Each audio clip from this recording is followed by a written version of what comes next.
as bold as lions.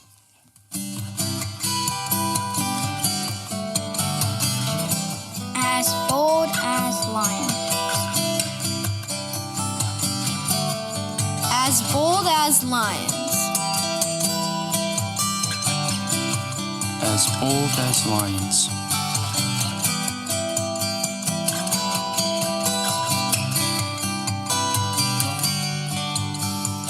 You're listening to the As Bold as Lions podcast.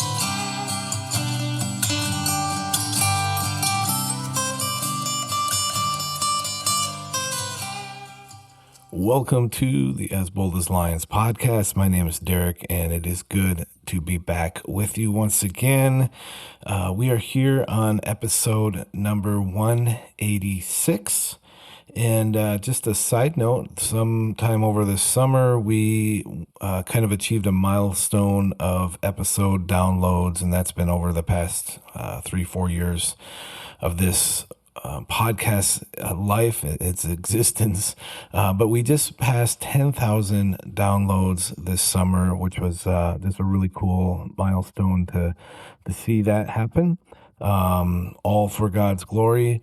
And of course, I have all of you to thank for that sort of a thing. So, indeed, thank you for tuning in. Thank you for just being part of this community, the As Bold as Lions community. It's dare I say, a family. I know there's a lot of family that listens to this, and beyond that, just family in the kingdom, children of God. Just the opportunity to come before you on a weekly or just a regular basis is really a privilege that I don't take lightly. So thank you.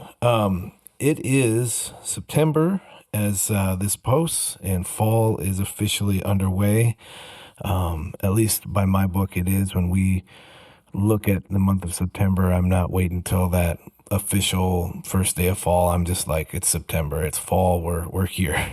And really my favorite season of the year, favorite time of the year is the fall. I don't know, it's just always been that way. So as we go into the fall, all things are coming up. Pumpkin spice, which we mention that every year. It's kind of my just one of those things I got to check the box that we talk about pumpkin spice. We talk about flannels, long sleeve flannel shirts will be soon the daily attire around here, at least for myself. And you know, it takes a while in Tennessee because I wait for that first kind of crisp fall morning where I'm like, all right, I can put the flannel shirt on, get that thing going. And then, you know, sometime by noon or afternoon, it's already too hot and I've got to go back to a t-shirt or something. But eventually those days will get cooler and cooler, and I'll just be able to wear the flannel all day and probably be putting on even more layers depending on how cold it gets. But beyond all that, God is good. He is reigning.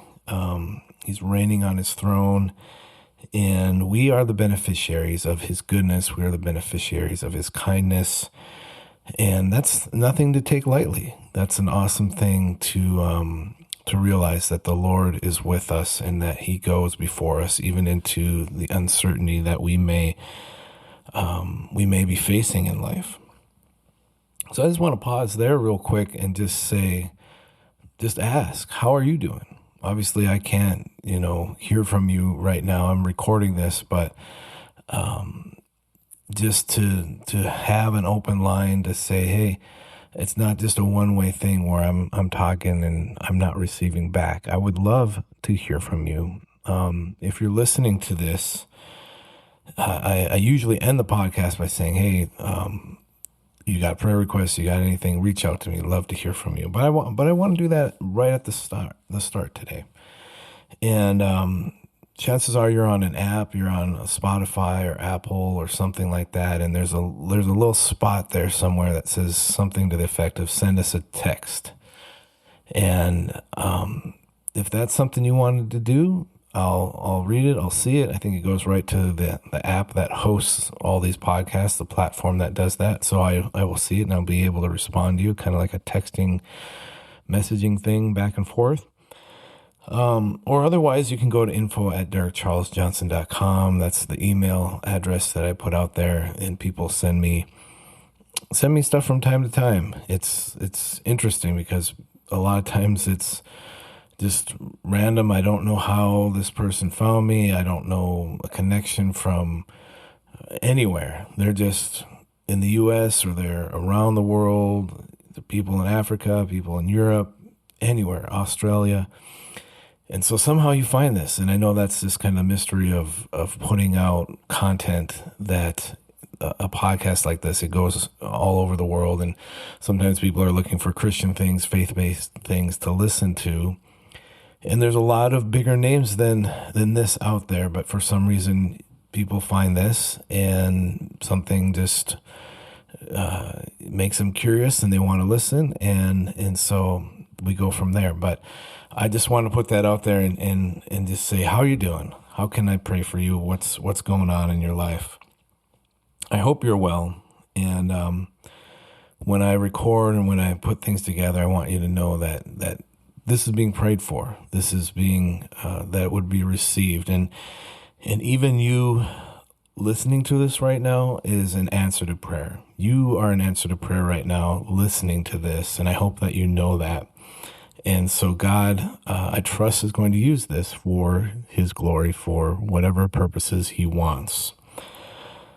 Today, as we're pivoting and going into our main content and material, I just want to say I've been kind of in the Gospel of John this year. I've done several podcasts and several episodes that have derived from this book and this gospel. You can go back and maybe listen. Before the break over the summer, we did, I think, 3. The Limitless Supply of Almighty God, that's a title. Thirsty for Living Water, Woman at the Well, and then Behold the Lamb of God, I think was the first one we did. So you can go back and listen to those. If John isn't especially a book that just kind of draws you into some of the stories, some of the characters, I would encourage you to do that.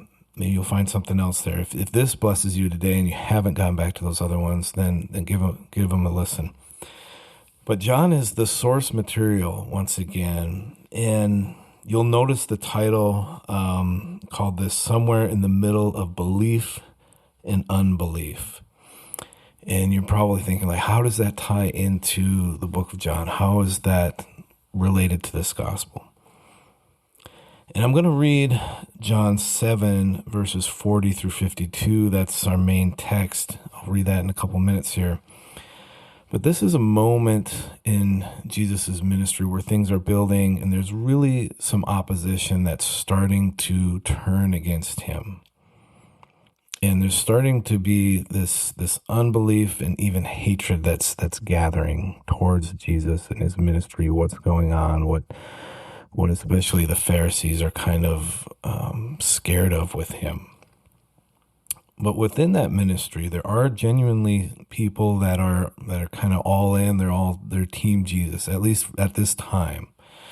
We know a lot of his own disciples scatter at the moment that he's crucified. They everyone kind of departs from him. But there are people right now in this part of John that they're seeing the miracles, they're receiving the teachings, they're really tied in and connected to him. And there's also some people that are kind of caught in between the unbelief and the hatred crowd, and then the team Jesus, the crowd that's just really accepted him. But still, those people in the middle, caught in between, they're remarking at Jesus' words. They are in wonder about who he really is. Who is this man? You're hearing these voices of the naysayers, but there's still this desire in their hearts to know what the truth is, what is really true. And it's really between these two camps of belief and unbelief that I want to focus on a third camp and a third group. And it's those who are close, but they haven't quite stepped over the threshold of belief. As we talk about somewhere in the middle of belief and unbelief, it's a whole audience here that's kind of just in the tension of this moment of saying, who is Jesus? And I just want to pull back and immediately recognize that we have these people in our lives today. We rub elbows. We are shoulder to shoulder with some of these types of folks every day in our lives. And yet they are not Christians, quote unquote, because they have not professed faith in Jesus. And why is that? Why haven't they? What role can we play, or what role do we play in helping them see Christ? So let's go into this passage. Let's read verses 40 through 52, and then we'll jump into the main points that kind of jump out at me through this.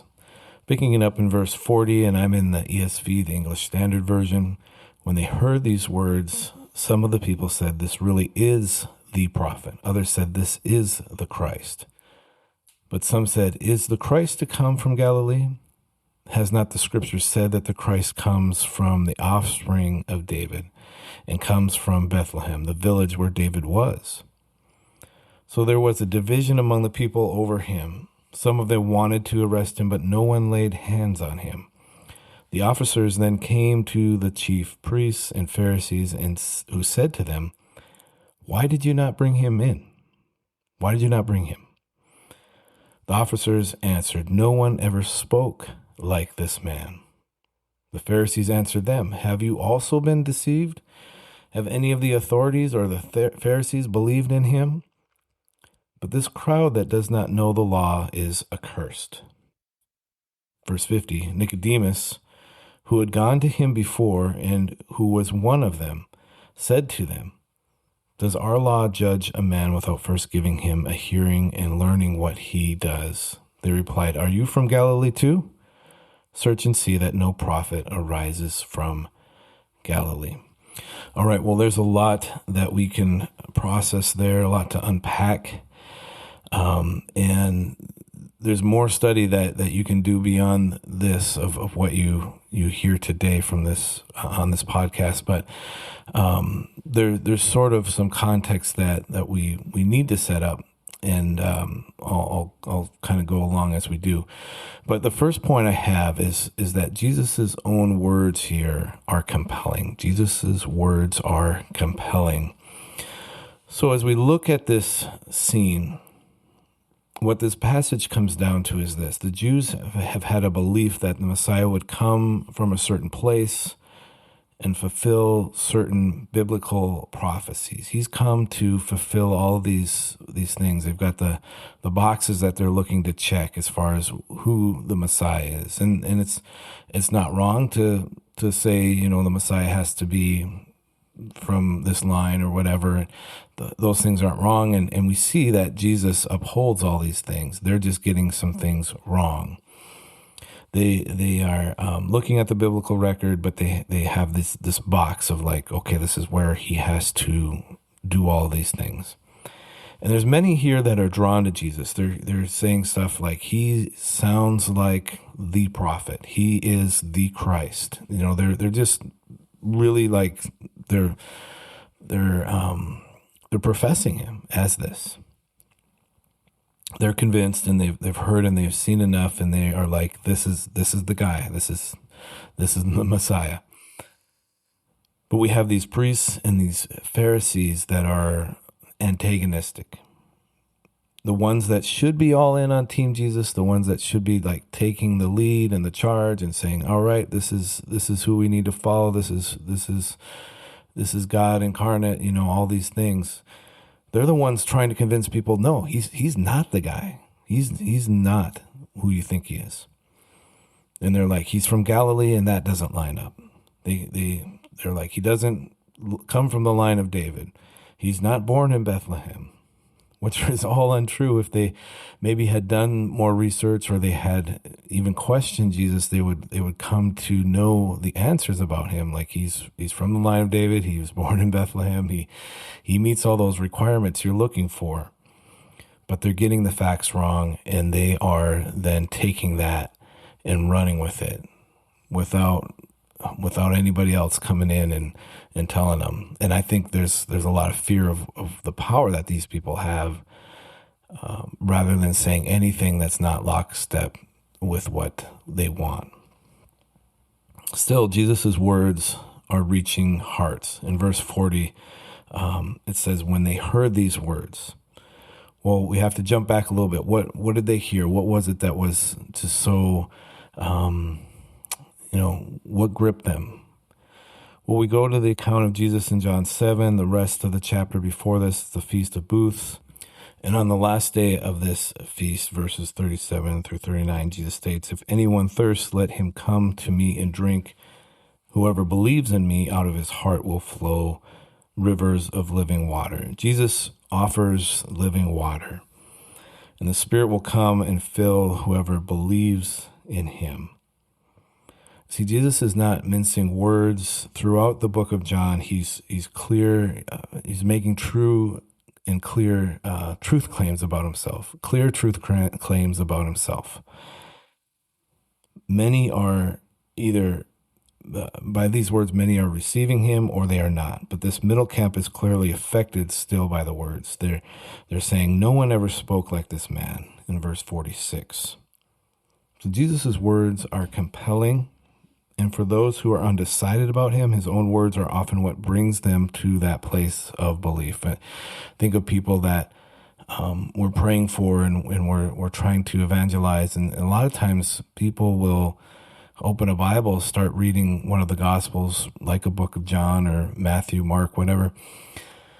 And they'll read about Jesus and they'll just be gripped by his words even 2,000 years later now, where it's like, his words have power, and you either have to deny that and be in the unbelief camp, or you have to do something with the fact that there's truth that this man is speaking, that this God man is speaking, fully God, fully man. So Jesus' words are compelling. Next, doubt is being cast on Jesus. Point number 2, doubt is also at the same time being cast on Jesus. Verse 43, so there was a division among the people over him. So despite these compelling words that he has, many are sowing the seeds of doubt, and they're trying to persuade this middle ground, this audience that's caught in the middle of, do we believe him? Don't we believe him? And they want to keep them in unbelief, or at least just not complete acceptance. They want to kind of keep sowing the doubt so that there's enough reason to just get them to walk away and turn away.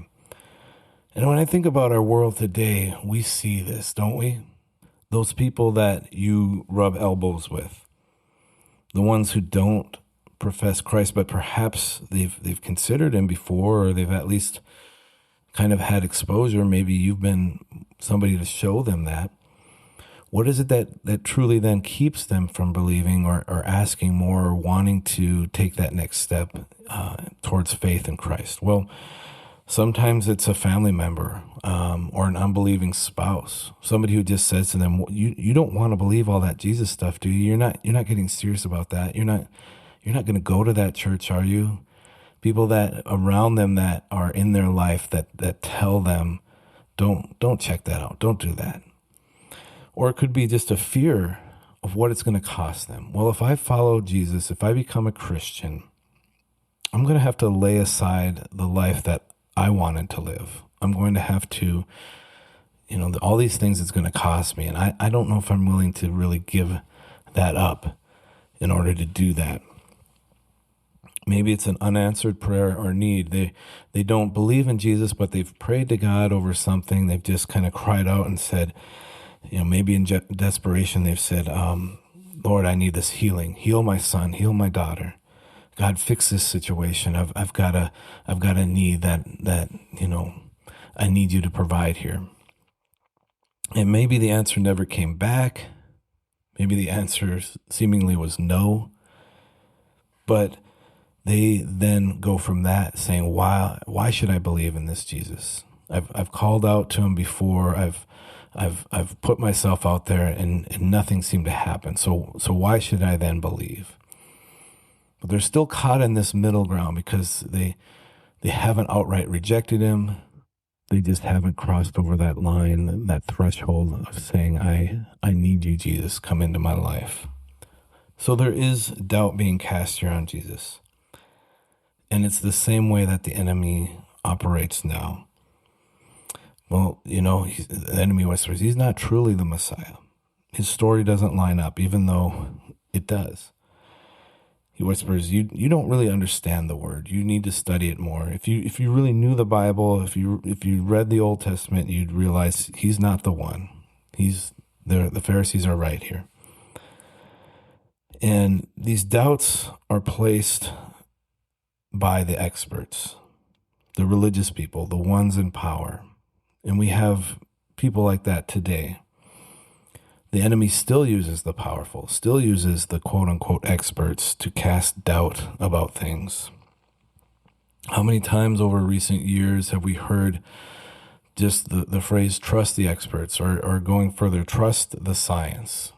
Trust that over whatever else you believe. Put that up as high as or even higher than your moral beliefs, your biblical beliefs, all those things. Trust this more because it's proven and we have the evidence, we have whatever to back it up. Even though there's holes in it all over the place. But we hear those things and that keeps us like, okay, I shouldn't really go down this path. I shouldn't investigate this because the experts are over here saying, no, this is what you need to think. This is how you need to live. Don't go down that other path. And so that whole way of thinking can be extrapolated to form a whole belief system. And it's one that's devoid of real truth. And it only accepts what can be seen, what can be touched, tasted, felt, heard. If those things if I can't do that with it, then I won't accept it. I won't believe it. And in this original audience, Jesus was right in front of them. Yet there are still who could not believe. For those who haven't believed yet in our lives, we have to pray for the truth to speak louder than the lies. We have to pray for the truth to break through because there's a veil. There's a I'm blanking on the verse right now, but there's this inability really to see because they've been blinded, and we need to ask the Lord, help us to penetrate that, help that to be removed so that people around me can see you. So Jesus' words are compelling. We see that. Doubt is still being cast upon him. Finally, the middle ground is being shaken up. And this is really the focus, like I said today. It's this middle ground because we have to spend some time considering that there are people caught in this trap between doubt and belief, and they're wavering. As I read this passage, these two distinct people are mentioned in this camp. One of these are the officers that the Pharisees expected Jesus to be brought to them. Verse 45, the officers then came to the chief priests and Pharisees who said to them, "Why did you not bring him?" 46, the officers answered, "No one ever spoke like this man." They're brought in. They're drawn to Jesus. They're like, nobody's ever spoken like this before. Have you listened to this guy? In verse 47, the Pharisees answered them, "Have you also been deceived?" So these officers that are supposed to bring Jesus to them, Pharisees are trying to already get this point where they can take Jesus down. And what interests me in reading this whole passage is that Jesus knows he has a time that is appointed to lay his life down. He knows he has a time where it's going to be like a sheep led to the slaughter, where he willingly lays it down, but it's not his time yet. And so they can plan and they can plot and they can say all these things, but he still has ministry left. He still has disciples to pour into. He still has miracles left to do. And so it's not time. And it doesn't matter what the Pharisees say. It doesn't matter how much they complain. Jesus will willingly lay his life down when it is the right time. So we have the officers that are supposed to, rather than bringing Jesus to them, they're listening to him and saying, this guy is, he's compelling. And then we also have Nicodemus. And Nicodemus is the one that has the encounter with Jesus in John 3, we believe by the end of Jesus' life that Nicodemus has taken a turn, and really there's probably evidence that Nicodemus, because of I think he donates towards Jesus' burial and different things, that he's there when Jesus is crucified. He's there. And so he has had this transformation begin in him, and it goes back to chapter 3. But he's also talking about Jesus and saying, wouldn't we give this person a chance to basically to hear them out? Does our law judge a man without first giving him a hearing and learning what he does? And that's simply what he's pointing out, and they're immediately shutting that down.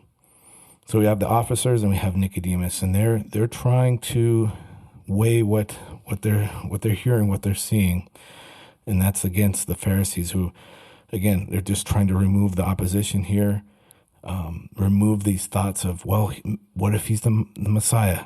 They're trying to get those thoughts out of there, saying that's not who this guy is. But this middle ground, these folks can't deny what they've seen and what they've heard. Can't deny that his words are powerful and they've spoken into their own spirit.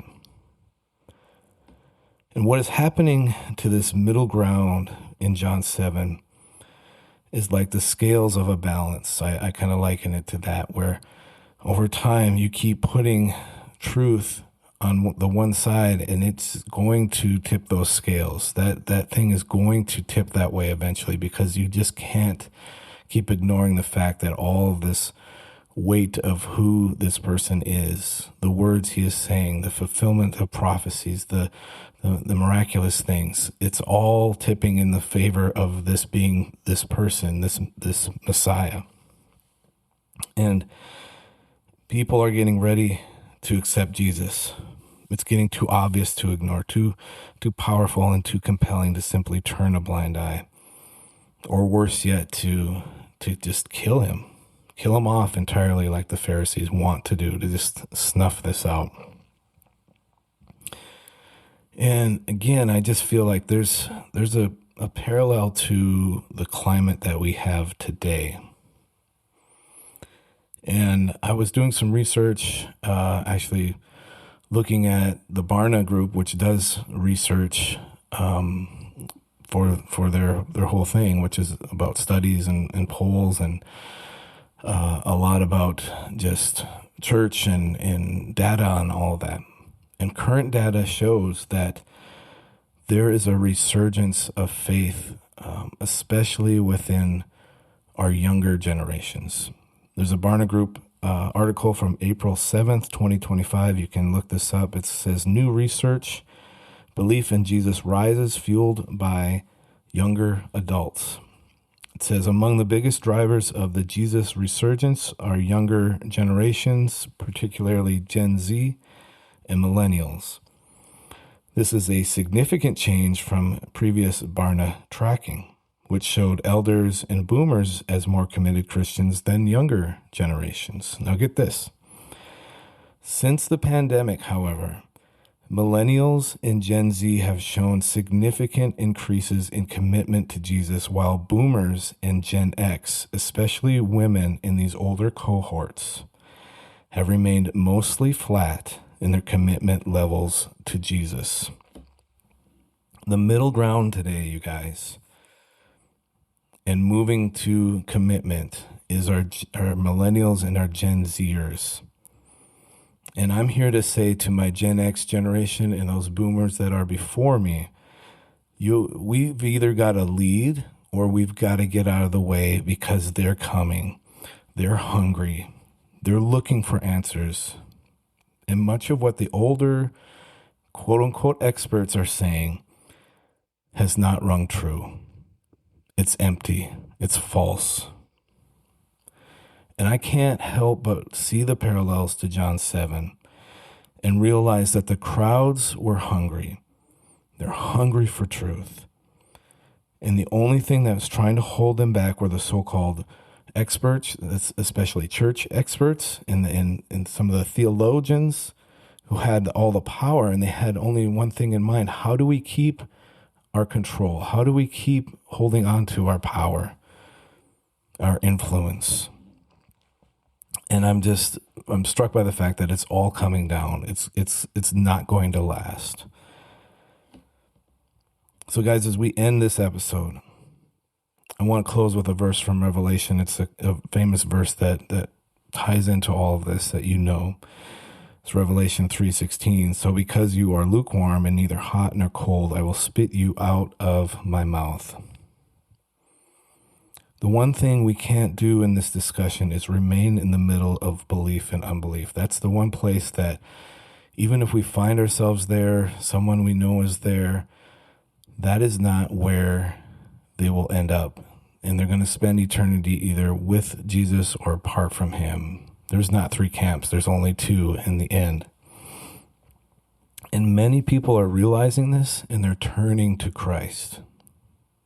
Many are saying it's time to get serious. And the words of Jesus are clear. Either you're with me or you're not. There's no middle ground. And there's never been a greater time in which to get serious. And I think we're on a precipice. We're at the edge of something great. I think we're at the edge of a mighty move of God in this land and across the world. And we're alive for it. We're here to see it firsthand. And this is exciting. It means it's time to get busy. There's work to be done. And for my younger generations, I think of my kids and in the age that they're growing up in, and knowing that there's a hunger, that they're looking for something that's real, and they're not seeing it in the generations that have gone before them. Maybe one of the first times in quite a while where the younger ones are going to lead the older. They're going to take on this mantle and say it's time for change. We haven't seen it, but we hunger for it. And I'm all for it. I'm all for it. A couple of action points here before I close this episode. I'd go back and read John 7, read all of it in its entirety. It's I read the very end, so it's like 50 verses. But see how Jesus builds up to this point through John 7. And now do you see how the crowd is becoming more and more divided over him? Even as we expect a move of Christ in our day, we see growing division over who he is and people that are trying to then slow the momentum down, to throw and cast doubt on him, to say, wait, hold up, this isn't who you think he is, to draw people away from him. See the parallels between that audience and today, and realize that we have to pray against these voices that are simply trying to negate the cause of Christ. So that's our first kind of action point for you. And then secondly, consider any middle grounders in your life. Maybe you're there just hearing this, but for a Christian brother or sister who has people in your life that are looking for truth, who would you say is close, but they're not there yet? How do you pray for that person? How do you establish truth for them? How do you establish trust and build a bridge or relationship so that you can help them perhaps with the questions they have about Jesus? How do you help them move past the lies that they're hearing, especially as it relates to Jesus, the things that are not true, but somebody's in their ear telling them things and warning them and saying, don't go to church. Don't open that Bible. The enemy is waging war hard against people. He is fighting hard because he knows his time is short, but he is pulling out all the stops. We're seeing some great things happening. We're seeing some harvest coming in. We want more of it. But as that momentum and groundswell grows, we know the enemy is going to come in and do what he can to stop it and just to deceive. So ponder over all that, pray through all of that, share this message with somebody if it's impacted you. Get into the Word of God. If you're not in the book of John, that's a great place to start. It's a great place to just see this Jesus up close and have your life transformed by him. I'm excited for what God has next, especially with the podcast and jumping back into it here this fall. This passage itself has been a cool opportunity to dig into John once again and just see God bring his word. It's active, it's alive every time we go into it. Every time. Until next time, I leave you with our theme verse, which is Ephesians 5:15-17. Be very careful then how you live, not as unwise, but as wise, making the most of every opportunity, because the days are evil. Therefore, do not be foolish, but understand what the Lord's will is. Love you guys, praying for you. We'll see you again soon. Hey guys, this is Derek Charles Johnson. You have been listening to the As Bold as Lions podcast.